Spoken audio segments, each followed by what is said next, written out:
Girl always late, so cops tell dad to open SUV. He tried everything he could to make sure she arrived on time.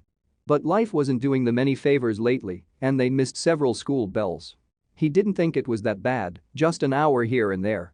Until, one day, he saw a group of people waiting for him, and they all wanted to know what was going on.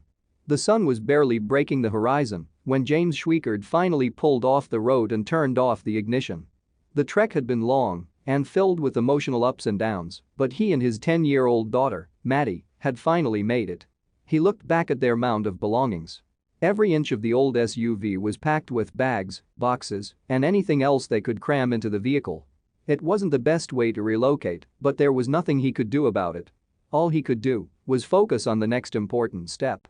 However, at that moment, he had no idea what the next step would really lead to.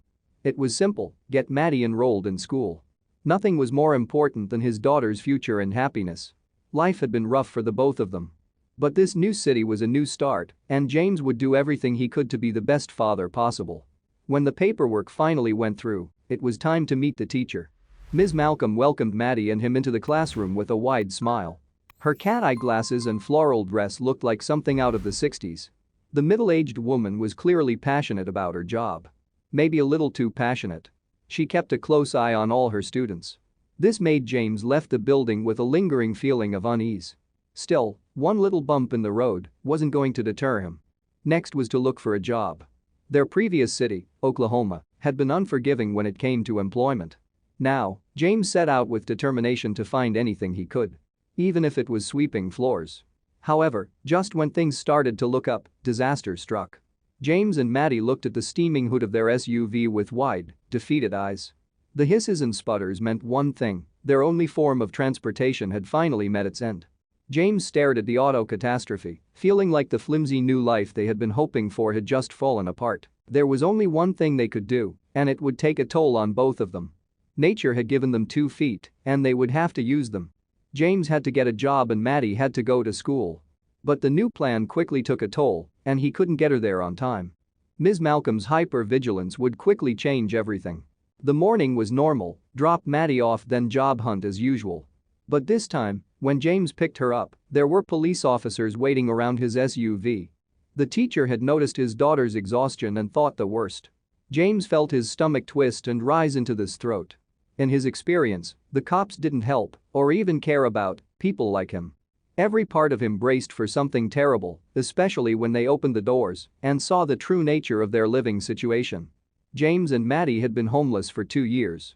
Their SUV was their house. Leaving Oklahoma was the only option. It wasn't safe to live there anymore.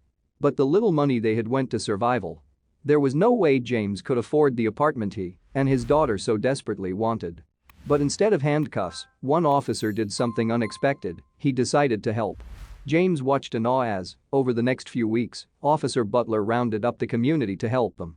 They found him a decent job and even helped with the paperwork to get into a rental home in a nice neighborhood. But that wasn't all. A tow truck and mechanic company paid for the SUV repairs for free. People from all over donated clothes, food, furniture, and other vital supplies to help get them started. The 2 of them would have a real roof over their heads and real beds to sleep in. The struggling dad couldn't believe it. Even if it was a hand up, not a handout, even if they said he had already done most of the hard work getting his life together, the gesture was still enough to bring him and his girl to tears. Life had been so hard, and people had been so cold in the past, he had nearly lost all hope in humanity. It wasn't just a house. James and his girl had something they didn't think was possible. They had a home, a caring community, authority figures who really cared, and the helping hand that would let them finally have the future they dreamed of.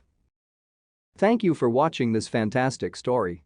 Please tap one of the 2 videos on your screen for another amazing wonder stories.